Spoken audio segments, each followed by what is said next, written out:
दिल्ली सल्तनत के विषय में आज हम इतिहास का रिवीजन लेकर के आए हैं। तो आप देखिएगा क्वेश्चन हमारा दिख रहा है कि किस सल्तनत कालीन शासक के समय में राजधानी लाहौर थी।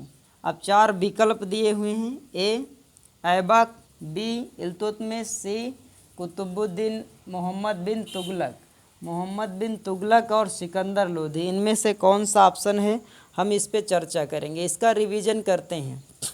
आइए कुतुबुद्दीन ऐबक के बारे में जानते हैं। कुतुबुद्दीन ऐबक गुलाम वंश का संस्थापक, तुर्की साम्राज्य का भारत में संस्थापक कहा जाता है कुतुबुद्दीन ऐबक को। कुतुबुद्दीन ऐबक का अर्थ होता है चंद्रमा का स्वामी। ऐबक का अर्थ होता है चंद्रमा का स्वामी। अब कुतुबुद्दीन ऐबक जो है ना गुलाम था, इसलिए गुलाम वंश का संस्थापक इसको बताया गया है। किसका गुलाम था, तो भैया ये गौरी का गुलाम था। गौरी इसे खरीद कर लाया था और अपने आमिर आखूर का पद दिया, घुड़सवार में सम्मिलित किया। और इसने गौरी का जो साथ दिया था वो खोखरों के युद्ध में दिया था। खोखरों का एक भयंकर, खोखरों जाति के लोगों के साथ इसका युद्ध हुआ। 1205 में जो गौरी के साथ युद्ध हुआ उसमें सेना नायक का काम ऐबक ने किया, इसलिए ऐबक के ऊपर गौरी प्रसन्न हो जाता है। और तराइन का द्वितीय युद्ध 1192 में जीतने के बाद, 1192 में जब गौरी तराइन का युद्ध जीत जाता है और उसके बाद ऐबक को भारत में विजित प्रांतों का साम्राज्य देते हुए अपना स्वयं गौरी निज प्रांत यानी अपने प्रांत को वापस चला जाता है। तो इस प्रकार ऐबक की सत्ता भारत में स्थापित होती है। ऐबक का राज्याभिषेक जून 1206 में लाहौर में हुआ था, इसलिए ऐबक के समय में लाहौर में ही इन्होंने क्या किया था, अपनी राजधानी बनाई थी।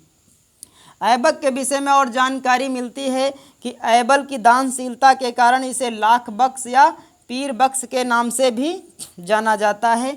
ऐबक ने मलिक के सिपह सलार के पद पर काम किया था। मलिक और सिपह सलार के पद पर भी काम किया था। 1208 में गयासुद्दीन महमूद ने इसे दास मुक्ति पत्र देकर के गुलामी से आज़ाद कर दिया था।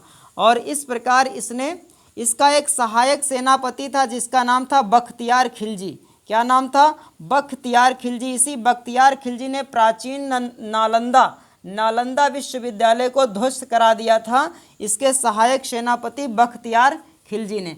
आगे बात करते हैं इसके गुरु के विषय में। तो इसका गुरु का नाम था बख्तियार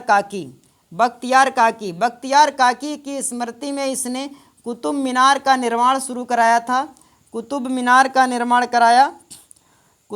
का निर्माण स्टार्ट कराया था अपने गुरु बख्तियार काकी की स्मृति में।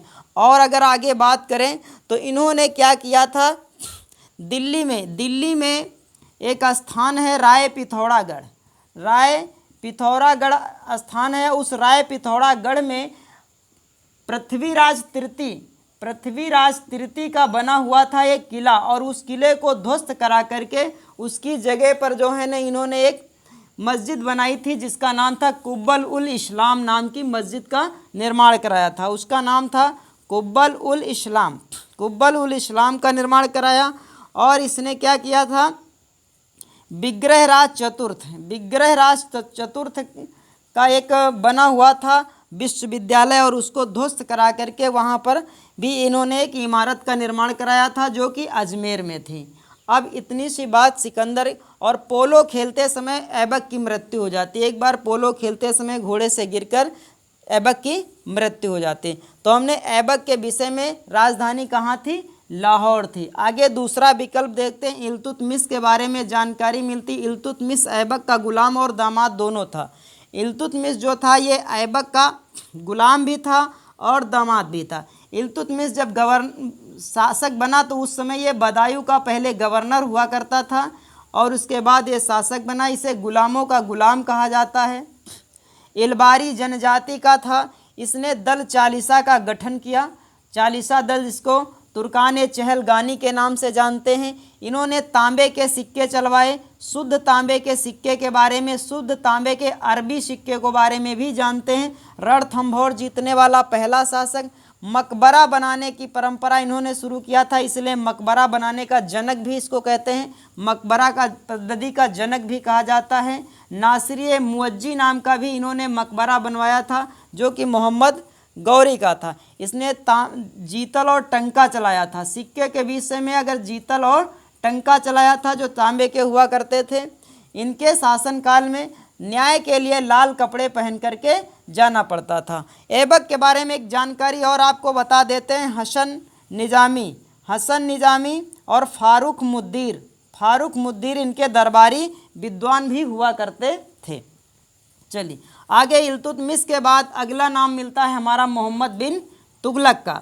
अगर मोहम्मद बिन तुगलक का राजधानी से क्या संबंध है, तो आप कहोगे इन्होंने दिल्ली से जो राजधानी थी वो ट्रांसफ़र करके कहाँ ले गए थे, दौलताबाद ले गए थे। दिल्ली से दौलताबाद इसने राजधानी ट्रांसफ़र करी थी। अब सिकंदर लोदी का क्या मतलब बनता है, तो सिकंदर लोदी ने 1504 में आगरा की स्थापना करी थी और 1506 में इसे अपनी राजधानी के रूप में बनाया था। सिकंदर लोदी वंश का शासक है और लोदी वंश का जो संस्थापक है वो बहलोल लोदी है। बहलोल लोदी है लोदी वंश का संस्थापक, सबसे महान शासक भी इसको कह सकते हैं। इसने गुलरुखी में कविताएं लिखना स्टार्ट किया था। गुलरुखी में इन्होंने कविताएं लिखी थी। तो इतनी जानकारी इस क्वेश्चन से हमें मिलती है। ढेर सारे क्वेश्चनों को हमने विश्लेषण कर लिया। तुम लोग की